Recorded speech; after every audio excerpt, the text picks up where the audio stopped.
Hey guys, it's TA Maddie May. This year I'm a first year TA. I go to Livingn High School, hence where I'm at right now in a stairwell. I'm 17 years old, and yeah. So I had a couple of points that I wanted to go over with y'all. So the first one that I chose was managing stress. I used to be very, I don't know, I just didn't work well under pressure, and sometimes I still get that way, but I also taught myself how to manage stress, how to work under pressure, and how I did that was to slow my brain down and pretty much keep my body moving fast, but my brain just would focus and keep going and make sure that I'm doing things right. And I really of course we still miss things, we all make some mistakes and everything, but I just, it really helped improve my work ethic a lot. Another point that they wanted me to go over was dealing with loneliness. Of course, dealing with loneliness, being an extrovert, it's kind of hard because extroverts usually don't like to be alone. They like to be with people, they like to make other people laugh, make them smile. So being an extrovert and dealing with loneliness is very hard sometimes. During quarantine, of course, you get very lonely. You can't have your friends over all the time.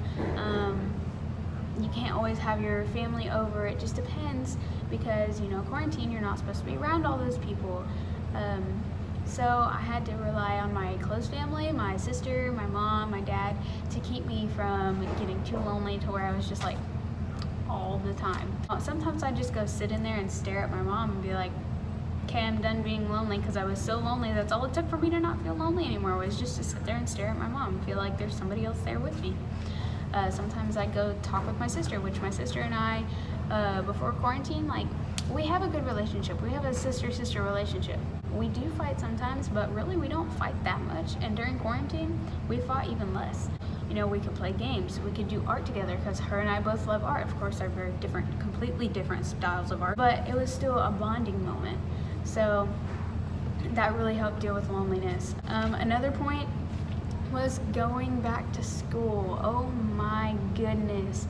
Going back to school for me was really hard because during quarantine, I kept the worst sleep schedule. It's I slept when I felt like it, and I did not stay awake for that long at all.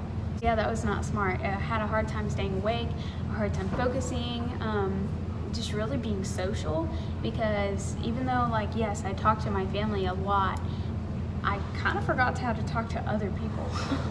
And so I come back and I was like, this is different.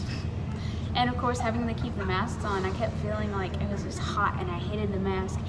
They move around on my face, or I'd yawn and then it's all over my eyes.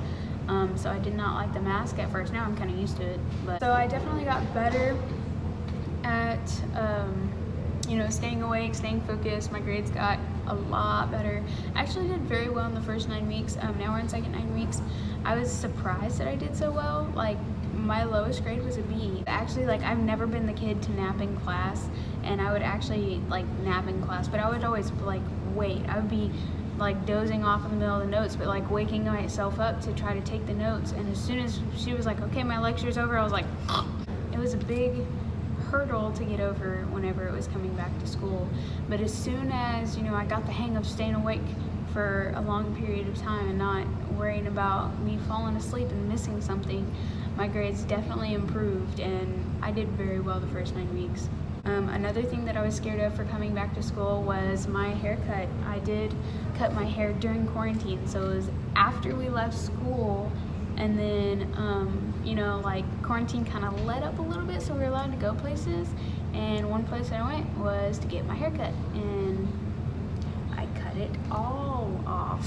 So yeah, that was kind of nerve-wracking, because of course I'd been to this grocery store once quarantine got a little bit worse after that. But really, I'd never been out in actual public or to see all my friends at school, and really school is one of the biggest places that you're going to get all of your peer input. So whether it's going to be your friends or some bullies at school or whatever, it's just that's going to be the biggest place, because that's the people that you have the most at one place that So yeah, it was kind of hard to go back to school, but I think we're all kind of getting the hang of it now. So I hope you guys enjoyed this vlog. I guess I will see you guys in the next vlog or summit or the conference or my virtual presentation. I have no clue.